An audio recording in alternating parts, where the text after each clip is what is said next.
कृष्ण हरे हरे हरे राम राम राम हरे हरे हरे कृष्ण कृष्ण कृष्ण हरे हरे हरे राम राम राम हरे हरे हरे कृष्ण कृष्ण कृष्ण हरे हरे हरे राम राम राम हरे हरे हरे कृष्ण कृष्ण कृष्ण हरे हरे पुंडलिक वरदे हरि विठ्ठल श्री गुरु ज्ञानदेव तुकाराम पंढरीनाथ भगवान की जय।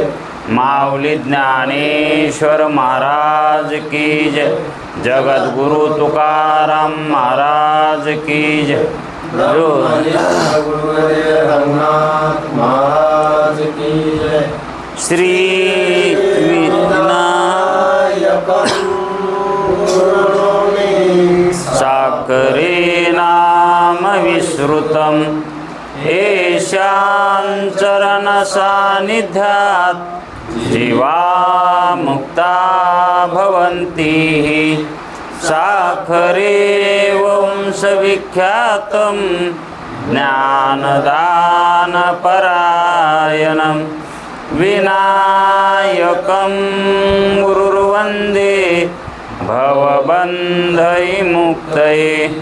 श्रीरङ्गनाथं गुरुराजवर्यं मुमुक्षूणां ज्ञानदानेकदक्षं प्रभावती क्षेत्रनिवासिनं नमामि वेदान्तविदामुरिष्टं। पुण्डलीकवरदे हरिविठ्ठल श्री गुरु ज्ञानदेव तुकाराम पंढरीनाथ भगवान की जय। माऊली ज्ञानेश्वर महाराज की जय।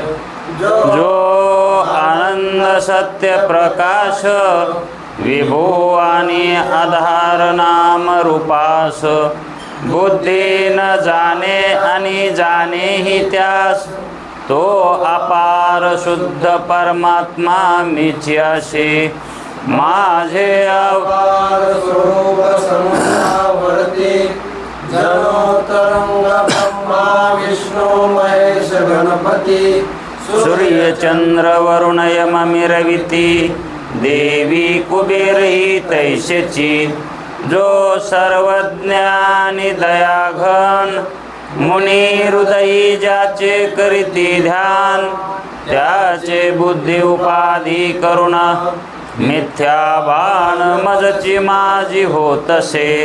ज्याच्या अज्ञाने भाषे जगत जसा दोरीवरी सर्प दिसत परी दोही ठाईना सर्प जगत ते स्वतंत्राने स्वयं ब्रह्म मीची असे पुण्य पुरुषी सदैव निष्काम बोध प्राप्ती कारणे भजावा राम तो मीची आहे आत्माप्त काम तरी नमन कवना करावे म्या जयांचे केलिया स्मरण सकळ विद्येचे होय आदिकरण तेची वंदू श्रीचरण श्री गुरूंचे ते नमस्कारोनी आता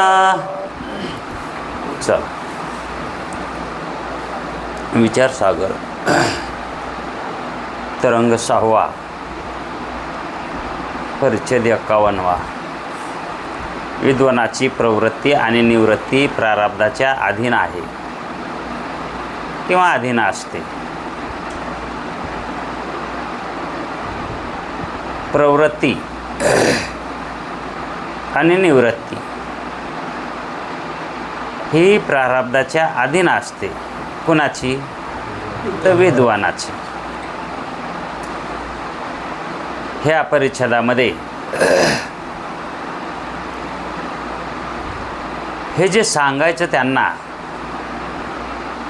कशामुळं तर विद्वान म्हणजे मुक्त पुरुष हा कर्मामध्ये कसा प्रवृत्त होत नाही, कशामुळं होत नाही, आणखी त्यांना थोडंफार सांगायचं शिल्लक राहिलं आहे। काल आपण ज्याला दृढबोध झाला आहे त्याला समाधी आणि चंचलता वृत्तीची, कारण वृत्तीनेच समाधी लागते आणि वृत्तीनेच चंचलताही निर्माण होते. वृत्तीची स्थिरता म्हणजे समाधी आणि वृत्तीची हालचाल म्हणजे चंचलता. काहीतरी विषय जाणायला ज्यावेळेस आपण प्रवृत्त झालोत असं आपणाला वाटतंय त्याला म्हणायचं वृत्तीची चंचलता. आणि ज्यावेळेस काही विषय जाणायचा नसतो, स्तब्धता असते वृत्तीची, त्याला स्थिरता म्हणायची. या दोन्ही स्थिरता आणि चंचलता, आता हे दोन्ही वृत्तीचे कार्य आहेत. हे जे कार्य होतात यामध्ये आपण भेद मानतो, म्हणजे अज्ञानी जीव भेद मानतो. चंचलता आणि स्थिरता, चलणं आणि थांबणं आपण ते वेगळं समजतो का नाही? हा उभा राहिला आहे, तो चालायला आहे का नाही? आपण असं मानतो, पण विद्वान तसं मानित नाही. कारण जे चालणं घडतं, जे उभं राहणं घडतं, ते कशात घडतं? शरीरामध्ये घडतं. चैतन्यात घडतं का? आणि ज्याची चैतन्यावर नजर असते तिथं बुद्धी स्थिर असते चैतन्यावर, तर मग त्याला चाललेलं काय दिसतंय? शरीर, आहे का नाही? आणि स्थिर उभा राहिलेलंही शरीरच दिसतं. तिथं तो शरीरवान दिसतो का? शरीरवान, शरीर वेगळं आणि शरीरवान, आहे का नाही? जसं ताकदवान बलवान असतो, ताकदवान बलवान हे कुणाला आहेत? उद्देशून त्या शरीराच्या संबंधाला नाहीत. त्या ठिकाणी जो अहंकार आहे त्या अहंकाराशी संबोधन असतं ते. मग जे फिरतं किंवा उभं राहतं हे शरीर आहे. त्या शरीरात असणारा आत्मा नाही. आत्मा उभा राहत नाही आणि आत्मा चालतही नाही. आत्मा बसतही नाही. आत्मा उठतही नाही. आत्मा जसा आहे तसाच आहे. मग आपल्याला वाटतंय आता आम्ही घरून चालत इथपर्यंत आलोत, घरून चालत इथपर्यंत आलोत. हे खरं नाही का? हे खरं आहे, पण कुणाच्या दृष्टीनं? इथं तीच दृष्टी सांगायची, इथं विद्वानाची दृष्टी सांगायची. घरून कोण चालत आलं? शरीर, है का नाही? मग त्याच्यासोबत तुम्ही आला नाहीत. आपण कोण आहेत काय ठरविलंय? हां, आपण कोण आहोत हे ठरविलं का नाही? जर मी ब्रह्मरूप आहे, आत्मवान आहे असं ज्यानं ठरविलं आहे त्याला वाटतं बघा मी घरून चलत आलो इथपर्यंत आणि इथे येऊन बसलो. कारण ज्यावेळेस तुम्ही घरून निघाला होतात त्यावेळेस इथंही होतात. आणि आता जे इथं तुम्हाला मी आहे असं वाटायलंय, आता तुम्ही घरीही आहात. तुम्ही कुठं नाहीत. प्रल्हाद पहा किती शहाणा होता.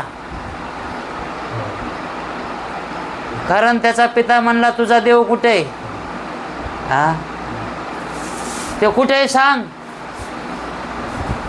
त्यावेळेस त्यानं काय उत्तर दिलं होतं? हा, कुठं नाही ते सांगा. याचा अर्थ काय समजायचा हो? सर्वच ठिकाणी आहे ना. कोण कोण सर्व ठिकाणी आहे? परमात्मा, आत्मा आहे का नाही, ब्रह्म, हे सर्व ठिकाणी वास्तव्य आहे का नाही? त्याचं रीता ठाव नाही आहे का नाही?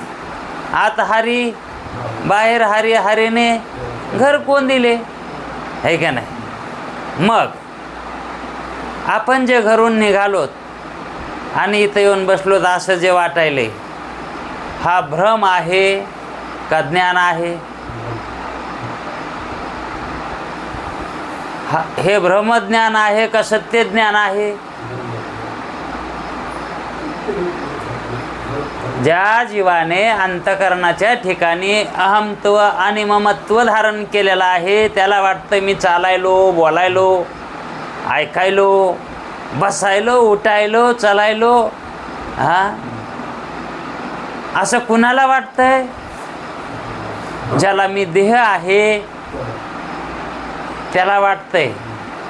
पण ज्याने देहाचा संबंध सोडलेला आहे, म्हणजे ज्याचं जीवत्व संपलेलं आहे, जीवत्व संपलेलं आहे आणि तो दृढ आत्मज्ञानवान झाला आहे, तो काय समजितो? मी आत्मस्वरूपवान आहे का नाही? आणि आत्मा कसा मानित असेल मग तो? व्यापकच मानित असेल ना. मग घरून जे इथं चालत आलं ते घरी नाही का? आता वाटाणं नव्हतं का? आणि आता इथं नाही का? मग आपण कोठे नाहीत? असा विद्वानाचा अनुभव असतो आणि त्या विद्वानाला जसा अनुभव आलाय तसा आपणाला अनुभव यायला पाहिजे. कशानं? शास्त्र श्रवण केलेल्याचं फळ आहे ते. शास्त्र श्रवण केल्याचं काय फळ आहे? जीवाचं जीवत्व जाणं आणि त्या जीवाला आत्मस्वरूपत्व येणं, हे ग्रंथाचं फल आहे, श्रवणाचं. आता आपल्याला अज्ञानामध्ये बोध व्हायच्या अगोदर संकुचित वृत्तीने आपण देव कुठे मानतो? देवळातच मानतो का नाही? आणि देव केवढा आहे? देव कुठे नाही? सर्व ठिकाणी देव आहे ना, मानतो का नाही? आणि मग देवळातच का मानतो? मग सर्व ठिकाणी मानतो आणि देवळातही मानतो. मग नेमकं तुला खरं कोणतं मानायचं आहे? देवळातला मानायचा आहे का सर्व व्यापक मानायचा? कारण संतांनी देवाचं कसं सांगितलंय स्वरूप? आत हारी आणि बाहेर बिहारी. म्हणजे देवळातही देव आणि देवळाच्या बाहेरही देव. मग जो देवळाच्या बाहेर देव आहे त्याच्यात देऊळ नाही का? जो व्यापक हरी आहे त्याच्यामध्ये देऊळ आहे ना, देऊळ आहे ना. मग ज्याच्यात देऊळ आहे तो देव आहे का ज्याच्यात देव आहे?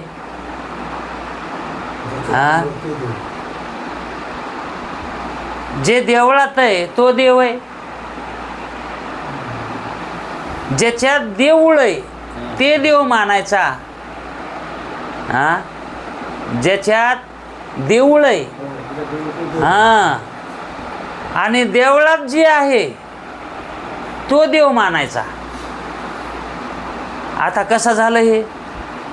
देवळात बी देव आणि देवळाच्या बाहेरही देव आहे का नाही? मग जो बाहेरचा देव आहे त्याच्यात देऊळ आलं का नाही? त्या देवात देऊळ आहे का नाही? आणि देवळात देव म्हणजे देवळातला देव आत हारी, देवळातला देव आत हारी. आणि देवळा बाहेरचा देव म्हणजे ज्याच्यात देऊळ आहे तो देव, तो कोणचा? बाहेर हारी, आहे का नाही? मग आत हारीन बाहेर हारी असं दोन दोन हारीत का? दोन देव आहेत का? एक तत्व नाम, एक हरी आत्मा. हा, माऊली काय म्हणतात हरिपाठात? एक हरी, आहे का नाही? मग देव एकच आहे. मग आत हरी बाहेर हरी हे दोन हरी झाले का नाही हो? अहो तो देवळ करायले तसं कोण करायले? दोन देव देवळ करायले, है का नाही? आणि देवळ नसल्यावर है का नाही? तसं आता आपण आहेत आणि बाहेरही आपण आहेत. हे कोण करायले? हा, हे देह देऊळ. हे देह देऊळ आपल्या वृत्तीतून बाधित झालं. हे वृत्तीतून बाधित झालं. मग आत आपण आणि बाहेर आपण असं होईल का?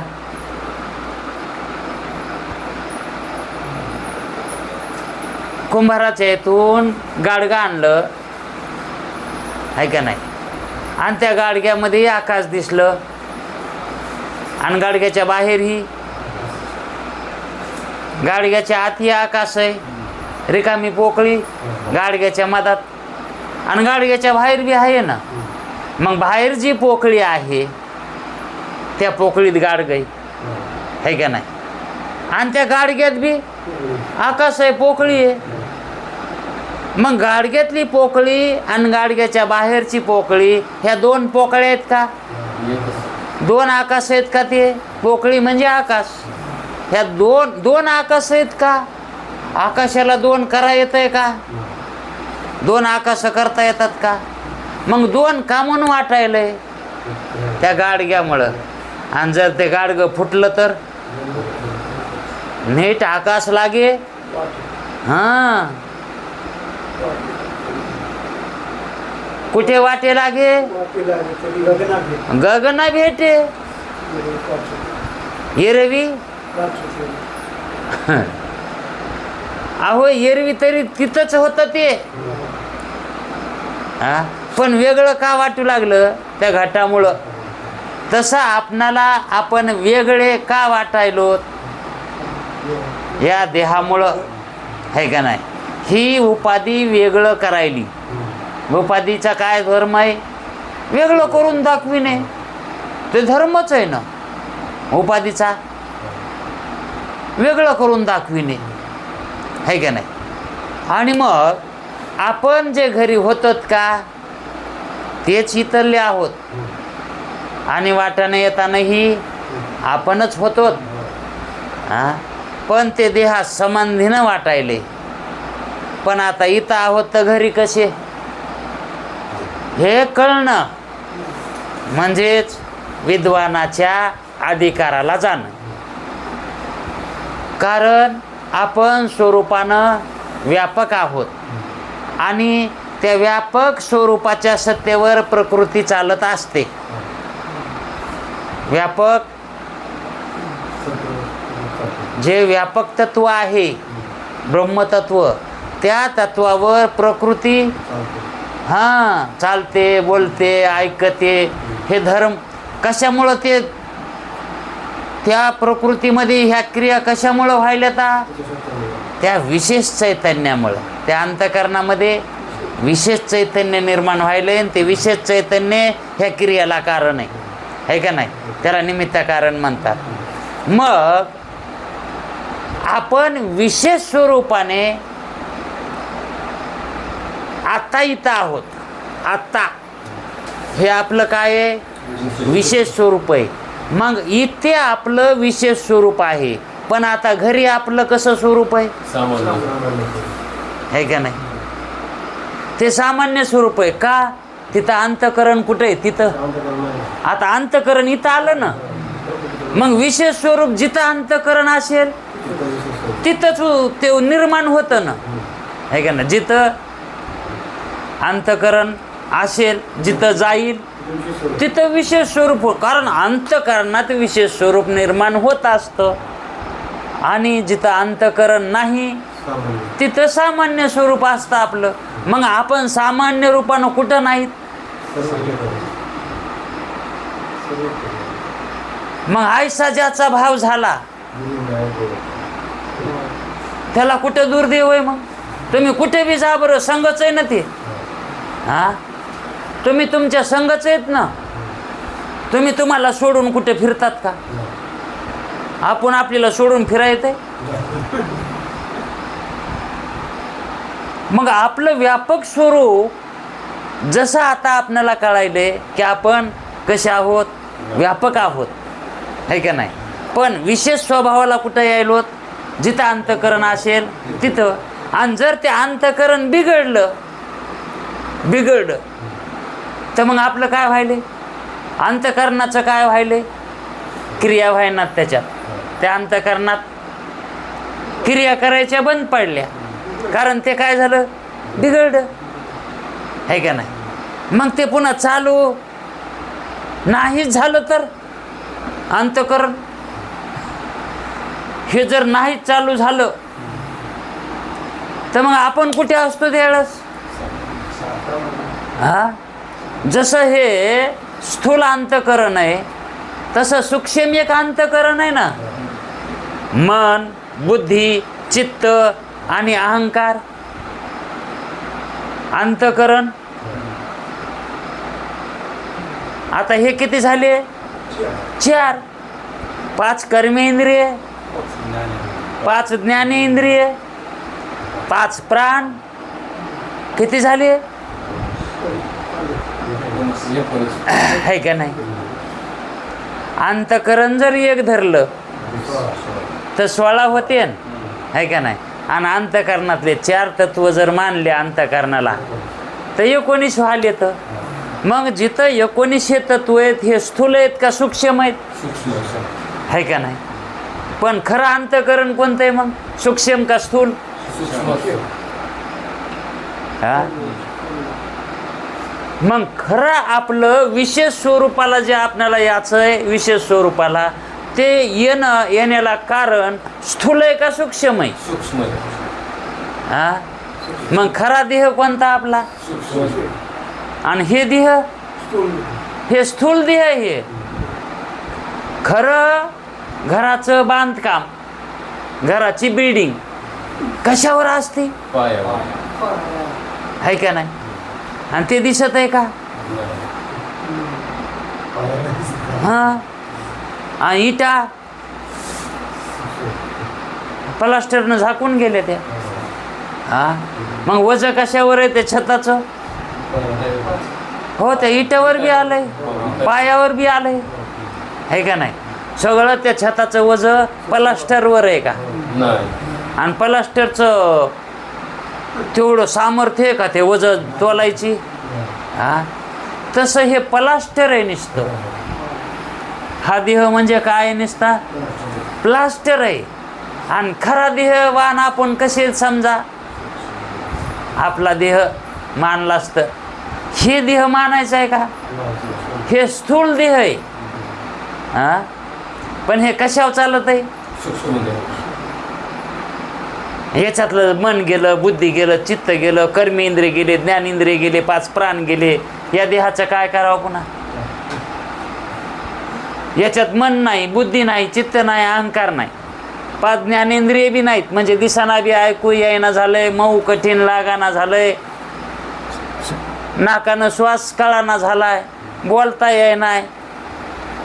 मग काय म्हणतात हे, आहे का नाही. मग ज्ञानेंद्रिय चालू असतील तर हा देह चालू, कर्मेंद्रिय चालू असतील तर हा देह चालू, है का नाही. आणि त्याच्यात प्राण असला तर चालू, आणि प्राण नसला तर हा, मग प्राणावरच अवलंबून आहे का नाही. हे प्राण असेल तर हे शाबुदय आणि प्राण नसेल याच्यात तर मग एक प्राण लागतो का 5 प्राण लागतात? हां, प्राण, अपान, व्यान, उदान आणि समान हे 5 प्राण लागतात. ह्याच्यातला एक जरी प्राण कमी जास्त झाला तर मग कोणाला तरी ते लकवा तरी भरतय, बोबडी तरी वळती, काही ना काहीतरी. तसे 5ही प्राण लागतात ह्या देहाला. तवा हे देह मग खरं याचं अस्तित्व आडू म्हणजे ते हे नुसते वास येत. मग हे ज्याच्यावर टाकलेले वास येत तो आडू हा म्हणजे सूक्ष्म देह आहे का नाही? आणि त्या सूक्ष्म देहाचा जो आडू आहे हे कशाच्या मेडीवर आहे? कारण देहाच्या. कोण्या? कारण देहाच्या मेडीवर उभा आहे का नाही? म्हणजेच बेसमीट कशाचं आहे? मेडीचं आहे का नाही? मग त्या मेडीवर वासे बी येतं आणि आडू बी आहे का नाही? आडू मेडीवर आहे आणि वासे आडूवर येतं आहे का नाही? मग वाशासारखा हा देह आहे, आडूसारखा सूक्ष्म देह आहे, मेडीसारखा कारण देह आहे का नाही? आणि मग याच्यात आपलं काय आहे? आपण कुठे आहेत त्याच्यात? हे तर देह झाले 3, मग आपण कुठे आहेत? पण त्या झोपड्यामध्ये ज्या चैतन्याचं प्रतिबिंब पडलंय, आता हे कशाचं बनलेलं आहे झोपडं? सत्वगुणाचं. हे कशाचं आहे झोपडं? सत्वगुणाचं आहे. आणि त्या सत्वगुणामुळं त्याच्यामधून किरण परावर्तित पडायलेत, म्हणजेच आत्म्याचे किरण त्याच्यातून पुन्हा बाहेर, ह्या इंद्रियाद्वारा बाहेर, ह्या इंद्रियाद्वारा परावर्तित वृत्ती आहे का नाही? म्हणजे त्याच्यामध्ये आत्म्याचं प्रतिबिंब आहे का ना? आभास पडलाय, भाप पडली त्याच्यात आत्म्याची मधात, आणि ती भाप इंद्रियाद्वारा, तो प्रकाश इंद्रियाद्वारा बाहेर निघायलाय आहे का नाही? मग कोण पाहिलंय? डोळे बघायलेत का? डोळ्यातून बाहेर निघाली वृत्ती, तो प्रकाश, आत्म्याचा प्रकाश डोळ्यातून बाहेर निघायलाय आणि त्या प्रकाशानं आपणाला दिसायले आहे का नाही? आणि तेच आणखी एक दुसरं इंद्रिय कान, त्या कानातून ती वृत्ती निघाली. आता ती वृत्ती वेगळ्या जातीची, डोळ्यातली वृत्ती वेगळ्या जातीची, अशी काहून वेगवेगळी वृत्ती व्हायली ती? कारण ते उपादान, कान वेगळं, डोळा वेगळं, हे असाधारण कारण आहेत. हे साधारण थोडीच येतं. हे इंद्रिय कसे येतं? असाधारण कारण आहेत. म्हणून त्या असाधारण कारणापासून, म्हणजे त्या इंद्रियापासून ज्याची जशी उपाधी असेल, जशी योग्यता असेल, तसं ते ज्ञान करून देणं त्या इंद्रियाचं काम आहे. म्हणून कान ऐकून देतो, डोळा पाहून देतो, तोंड बोलून देतो, त्वचा मृदू कठीण जाणून देते, नाक गंध म्हणजे सुगंध दुर्गंध जाणून दे. आता हे 5 इंद्रिय असे ज्ञान करून द्यायला येतं. मग डोळ्यानं पाहता येतं, ऐकता येतं का? कानानं ऐकता येतं, पाहता येतं का? मग ज्याचं काम तेच करायलेत का नाही बरोबर आहे का नाही? एकापासून दुसरं काम व्हायलंय का? म्हणून ते असाधारण येतं. आणि जे साधारण असतात का, त्याच्यानं सगळे कामं होते ते एकानंच.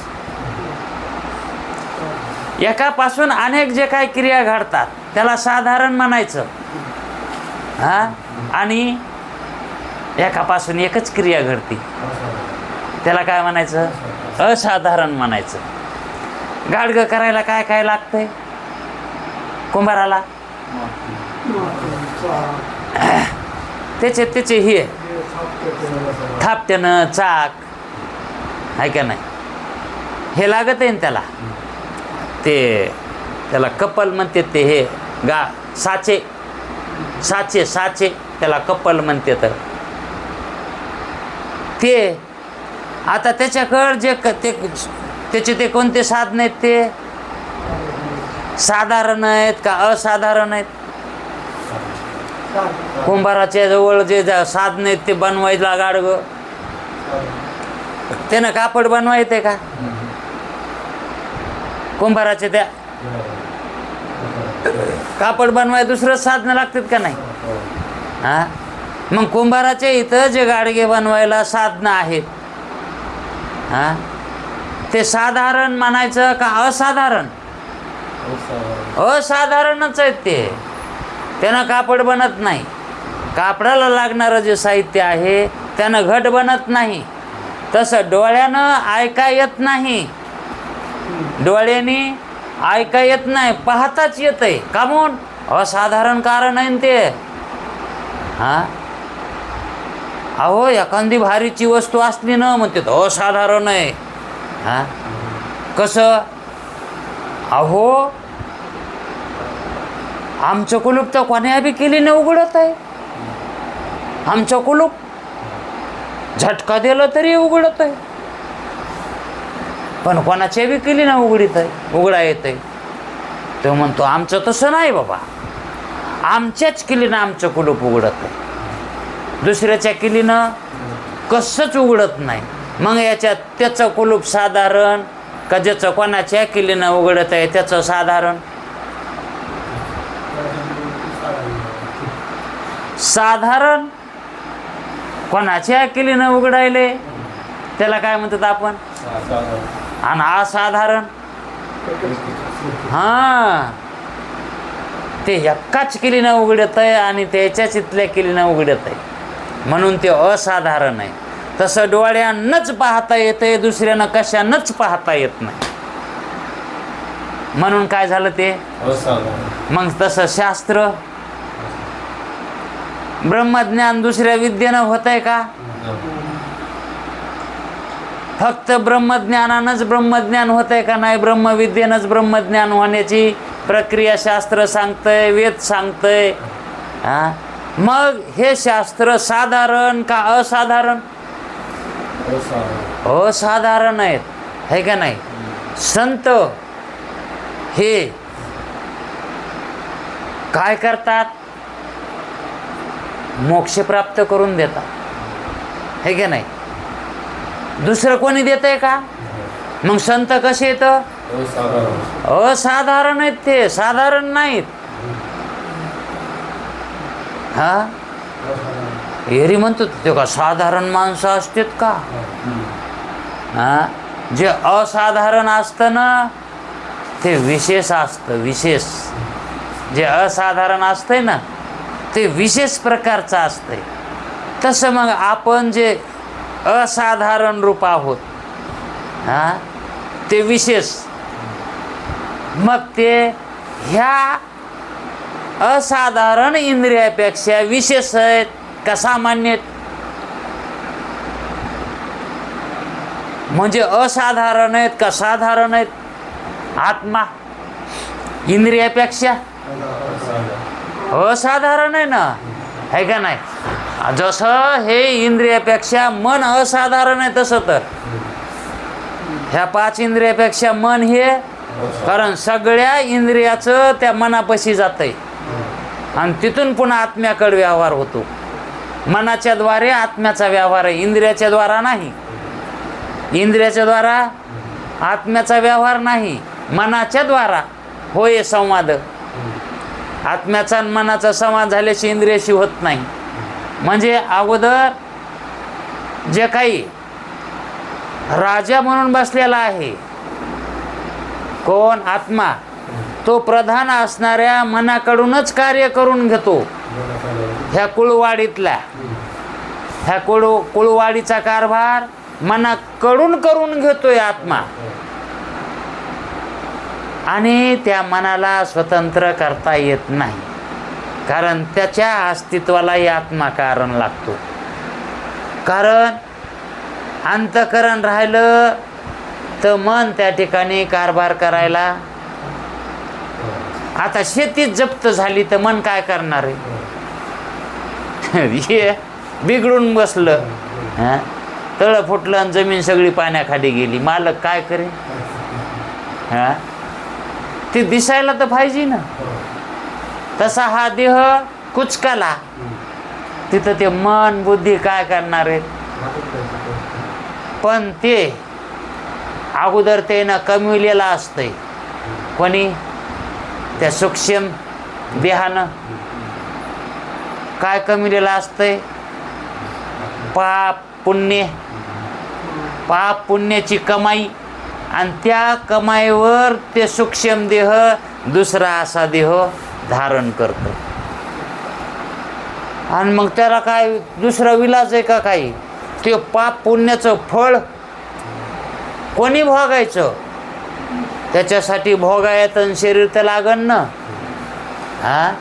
मग हे शरीर कोणतं? हे स्थूल शरीर सूक्ष्म शरीर धारण करतं, सूक्ष्मच करतं ना. आणि त्याच्यात बसून सगळं करतं. कशात? याच्यात, या देहात बसून, आहे का नाही? हे देह असल्याशिवाय त्याला भोग मिळत नाही. कोणाला? सूक्ष्म देहाला भोग या देहातूनच मिळतो, नाहीतर भोगच मिळत नाही, भोगच घेता येत नाही. शेती असली तर कसता येईल, शेतीत नसली तर? हे शेतीसारखा देह आहे हा. देह म्हणजे काय? शेती. याला भोगायतन म्हणतात. याला देहाला सुद्धा काय म्हणतात? भोगायतन.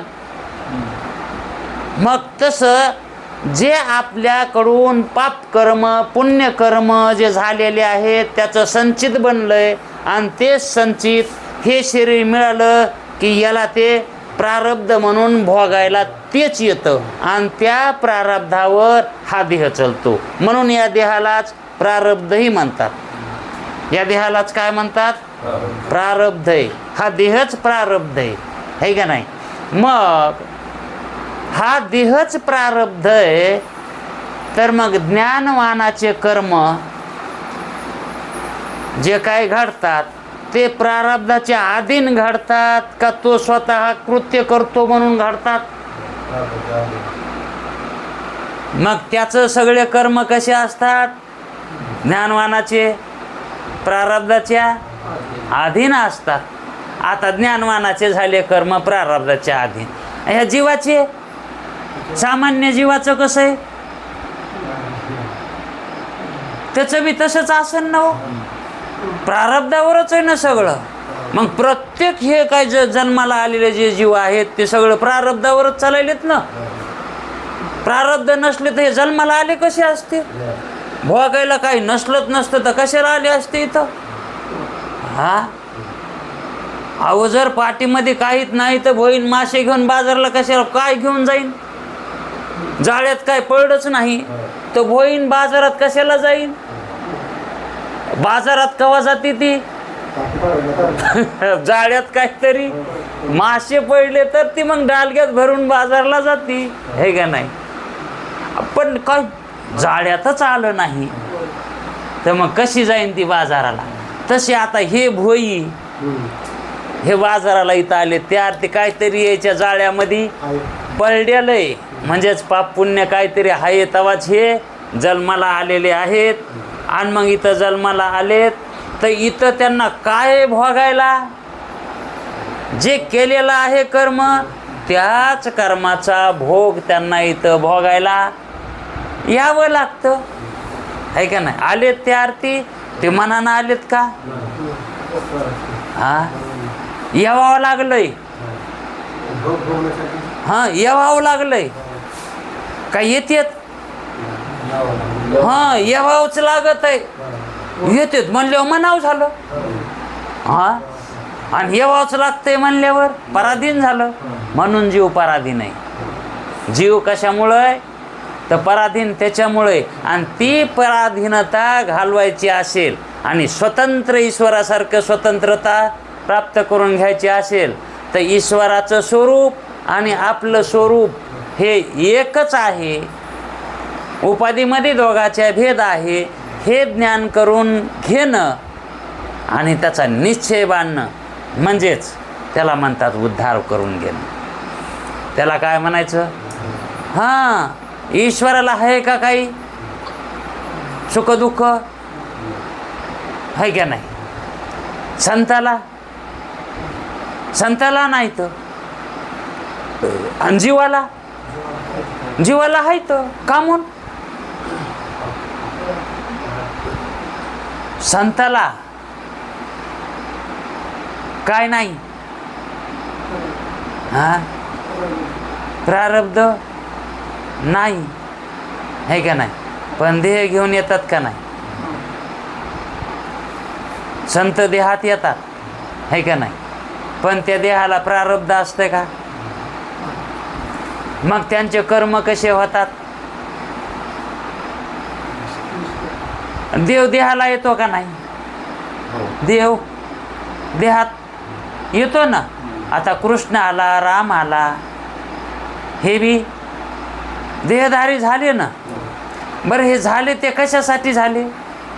कारण काय? अवतार घेतला रामाने, कृष्णाने अवतार घेतला.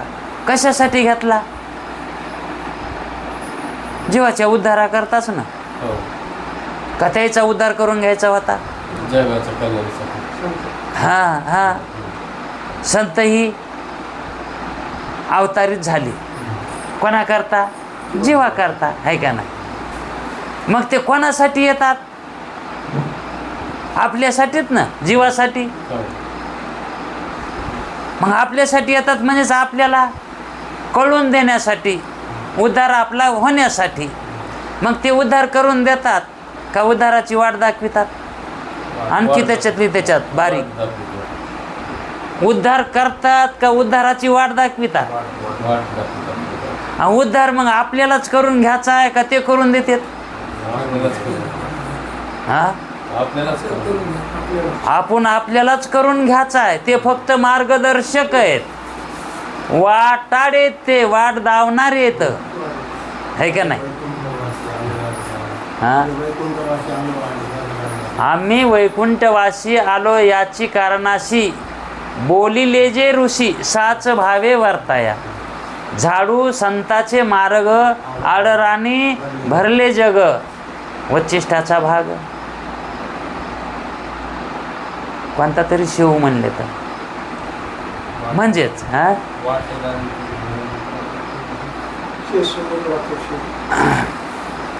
म्हणजेच हे आडराणी भरले जग.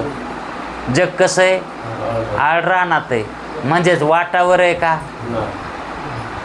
ते जर वाटा वाचला असतं तर मग संताला, देवाला यायची काही गरजच नव्हती.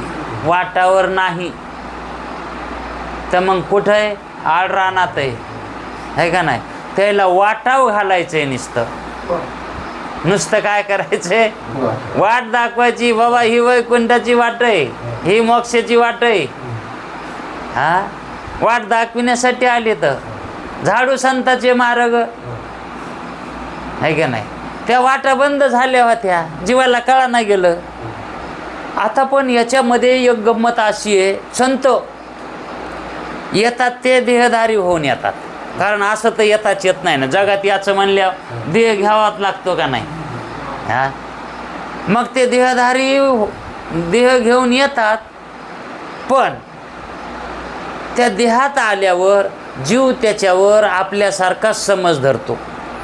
जसा जीव आहे तसेच संत आहेत, पण ते तसे जीव असतात का ते? हा, जीव कर्माच्या अधीन असतो, आहे का नाही?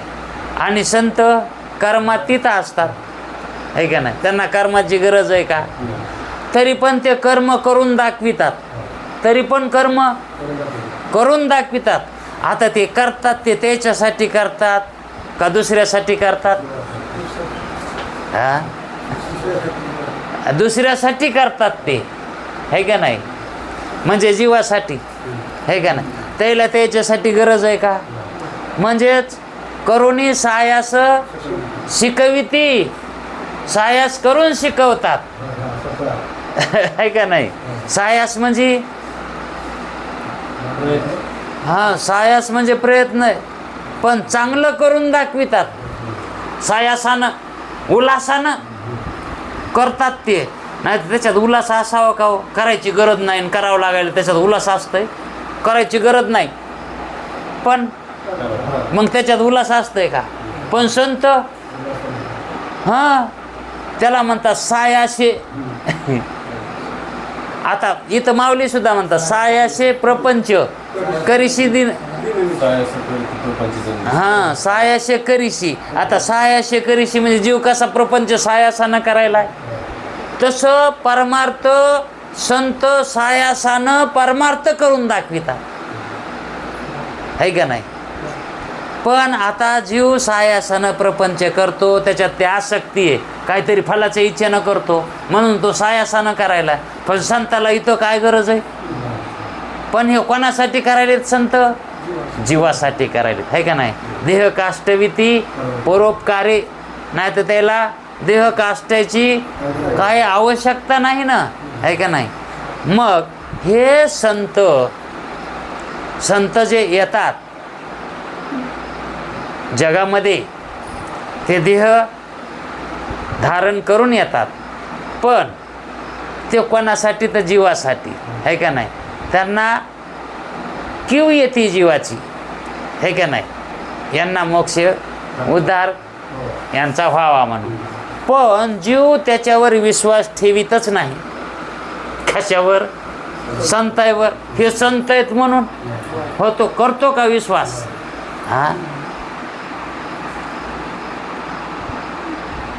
आणि देवावर, देवाला भेटतो, विश्वास ठेवतो, मात्र देवाला भेटतो, है का नाही? देवाला भेटतो आणि संतावर विश्वास ठेवत नाही, कसं जीवाचं काम होईल? कोण जवळ आणि जवळ कोण करतंय जीवाला? संत नाही तर देव, हे दोघच आहेत ना. पण आता देवाला उद्धार करा येतंय का? संतालाच उद्धार करता येतंय ना. आणि देव काय करतंय? या जगाची घडी बसविण्यासाठी काम करतंय. इसकटुनी जगत. जर समजा लयच एखादा मातला तर त्याला मारण्यासाठी तो अवतार धारण करतो.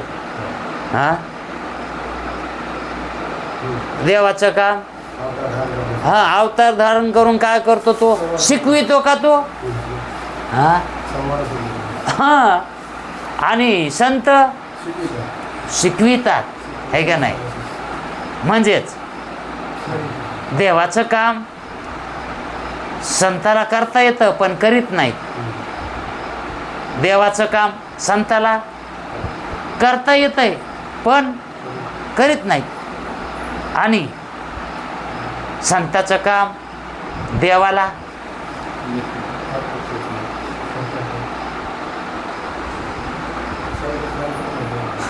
देवते संत, देवते संत निमित्त त्या प्रतिमा.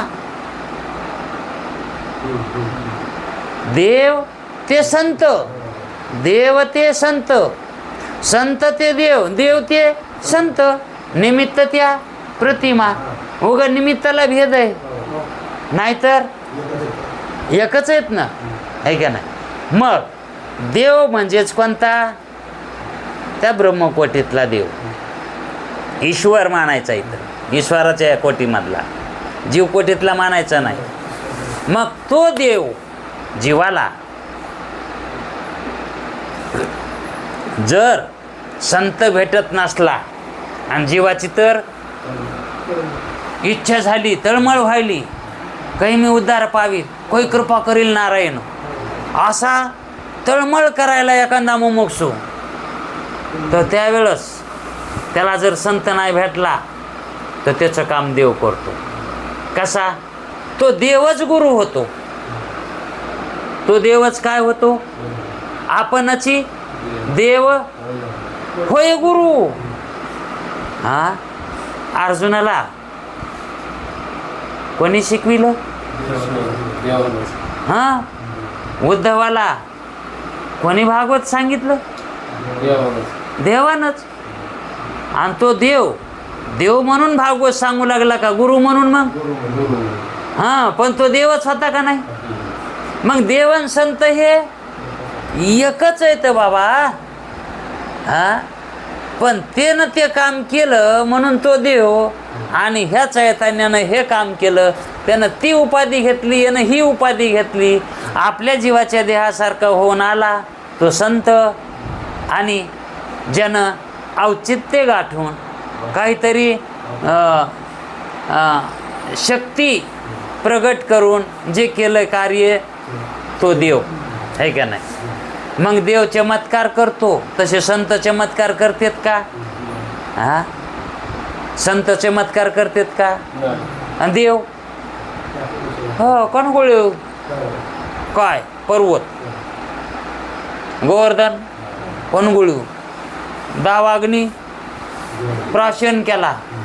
हा, आगासूर बकासूर त्यानं आता केवढाले होते ते मारले. मग हे चमत्कार नाहीत का? मग संत करतात का तसे चमत्कार?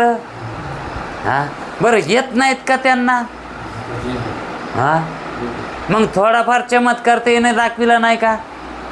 संतांनी बी ज्ञानेश्वर महाराजानं भिंत चालवली, रेडा बोलवला. हा, हे करता येत नाही का त्याला? संताला बी करता येत आहे, पण त्यांचा उद्देश काय आहे ते करण्याचा? तो करण्याचा उद्देश काय त्यांचा? हे जीव मानिनात ना, हे आम्ही संत येत, आम्ही वाट दाखवले तर आमचे विश्वास बसाव. विश्वास ठेवले का संतावर कोणी?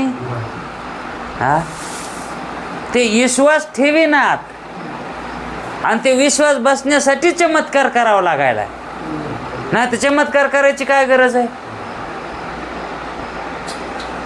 चमत्कार हा विश्वास दाखविण्यासाठी असतो, कारण चमत्काराला नमस्कार असतो. चमत्कारालाच नमस्कार करतात, नाहीतर नमस्कार जवळ येत नाहीत. जसं ते खेळ करणारे येतात ना, हा डोंबारी, ते आले तिथं ते ढोलकं वाजवतात बघा, आणि ते ढोलकं वाजवलं की माणसं जमा होतात. हा, वास्तविक पाहता ते ढोलक्याचं काय काम आहे तिथं? फक्त ते बोलविण्यासाठी आहे का नाही? तसा चमत्कार हा, भिंत चालविण्याची काही गरज नव्हती, पण तो वाघावर बसून आलता आणि चाबूक सर्पाचा हातात होता. त्याचा अहंकार जिरविण्यासाठी तो योगी होता. तो योगी होता. योगी कोण? चांगदेव आहे का नाही? आता योग्याला सिद्धी, योग्याला सिद्धी असते पण सिद्धाही नसते. योग्याला योगी सिद्धी असतो पण सिद्धाही नसते त्याला, है का नाही? मग वाघावर बसता येतं ही सिद्धी आहे त्याच्याकडं. वाघावर बसणे इतकी, हातात सर्पाचा चाबूक धरणे इतकी सिद्धी आहे, पण सिद्धाही कुठं आहे?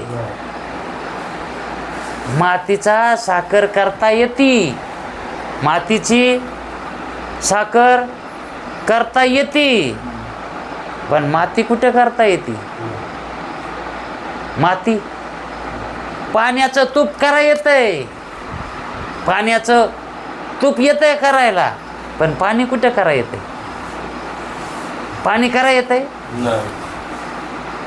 तसं संतांकड संत हे सिद्धाई सिद्धाई सिद्धाईचा मिरविला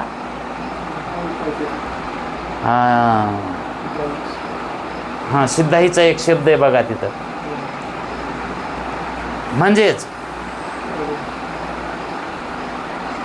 बडीवार मिरविला बडीवार सिद्धाईचा, आहे का नाही? नमो ज्ञानेश्वरा, नमो ज्ञानेश्वरा, निवृत्ती उधारा सोपान देवा, नमो मुक्ताबाई त्रिभुवन पावनी, आद्यत्रे जगत्रे जननी देवाची आहे. पुन्हा ते वाटते पाहुणी काहीतरी आहे. म्हणजे संताकड सिद्धाई असते आणि योग्याकड सिद्धी असते.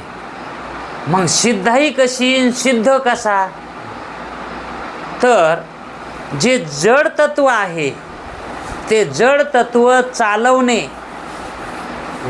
हे योग्यापेक्षाही मोठा योग्य असतो. जड तत्व चालवून दाखविणे आणि चेतन तत्व चालविणे हे तर वाघाला का चला येत नाही का? सर्प आधीच लांब आहे चपकासारखा, त्याला चपकासारखं केलं का? आणि काही योगिक सामर्थ्यानं वाघावर बसता येतंय, सर्पाचा चाबूक करता येतंय, पण भिंत चालविता येते का? मग भिंत कोणी चालविली? जे युक्त योगी असतात. योग्यामध्ये दोन प्रकार आहेत, एक व्यंजन युक्त योगी आणि एक इंजान योगी. ते इंजान योगी मधले होते कोण? चांगदेव. आणि ज्ञानेश्वर महाराज ही योगी होते, पण ते युक्त योगी होते. हा मोठा चिंतनाचा विषय आहे खरा तर. आपण कसं तिकडे गेलो ते काही वाहवत गेलो, काही कळालं नाही, टाइम झालाय.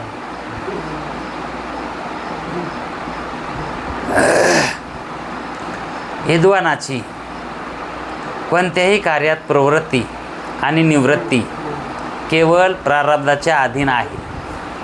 प्रारब्ध प्रत्येकाचे विलक्षण आहे. जनकाप्रमाणे एखाद्याचे प्रारब्ध भोगाचे असेल, एखाद्याचे सुख वामदेवाप्रमाणे त्यागाचे असेल. ज्याचे प्रारब्ध भोग देण्याचे असेल त्याच्या ठिकाणी प्रारब्धच भोगाची इच्छा आणि प्रयत्न करविते. आता हे नुसतं वाचून बी काय उपयोग होणार नाही, हे का नाही? याच्यावर आणखी आपण उद्या प्रकाश टाकू. आता काय होणार नाही. पुंडलिक वरदे.